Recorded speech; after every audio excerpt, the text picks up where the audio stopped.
Hello and welcome to the fifth part of the Computer Basics course. In this video we will be covering music and photos. Where the transferring of files is concerned, we will be focusing on doing so in Windows 7. Modern computer systems can play music and display and edit photographs and other pictures. Pieces of music and images are displayed as files by computers and thus can be managed as such. You can also get specific computerized digital devices to work with sound and images. There are many such devices, but we will discuss two such types of device, the MP3 player and the digital camera. An MP3 player is a type of digital music player and can thus be used for storing and playing music. It plays a special type of sound file called an MP3 file.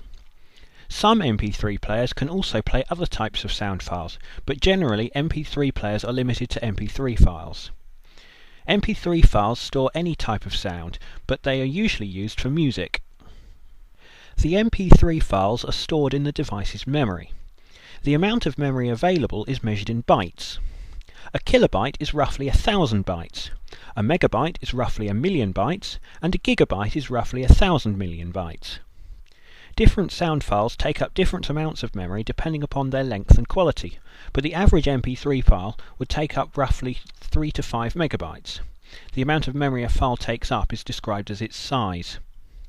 Similarly, different MP3 players have different amounts of memory, from 256 megabytes, roughly a quarter of a gigabyte, for the cheapest, up to hundreds of gigabytes for the most expensive MP3 players.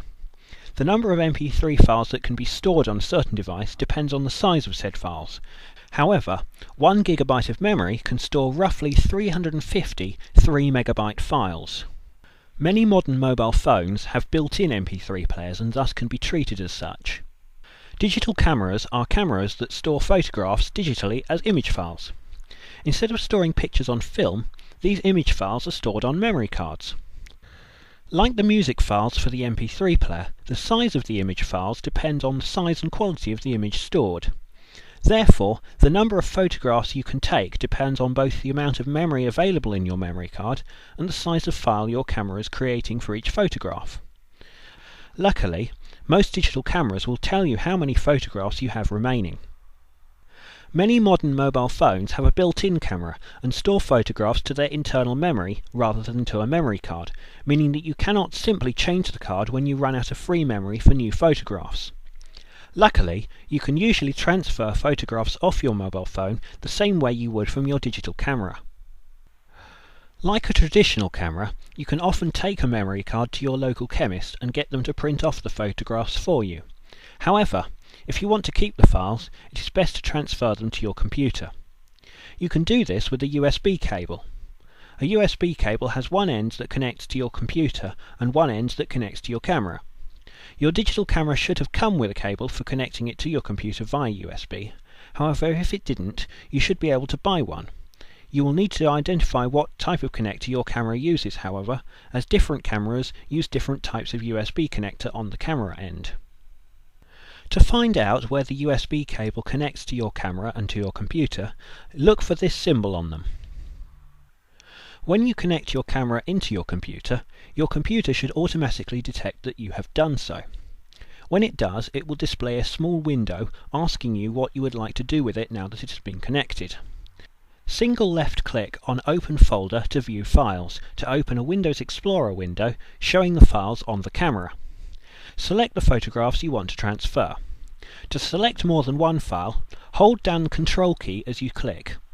Next, single right-click on the selected files and single left-click on the word Copy on the menu that appears. This tells the computer that you want to copy these files, but not where you want to put the copies. Now, navigate through the folders to where you want to put your photographs. This will usually be in the My Pictures folder. We have a folder called Photos set up for this purpose for this demonstration. Next, single right-click anywhere in the folder. Another menu will appear. Single left-click on the word Paste. This tells the computer that this is where you would like the files to go. The computer will now make copies of the selected files in this folder. Now that you have transferred files from your camera to your computer, you may wish to delete them from your camera. Navigate back to your camera and reselect the files that you copied. Single right click on these and, on the menu that appears, single left click on the word delete. The computer will now ask you to confirm that you want to delete these files. Single left click on the Yes button. This will delete the files. You probably now want to disconnect your camera from your computer so that you can go and take more photographs. However, don't just pull the cable out. First, you must tell the computer that you want to remove it. Find the icon representing your camera in the navigation pane on the left of the folder window and single right click on it. On the menu that appears, single left click on the word Eject. Your computer may now tell you that it is safe to remove your camera from your computer. You can now unplug your camera from the computer. Now that you know how to copy, paste and delete photographs, you can apply these techniques to other files, such as copying music to your MP3 player. That's all for this 5th video. I hope to see you in the 6th. Goodbye.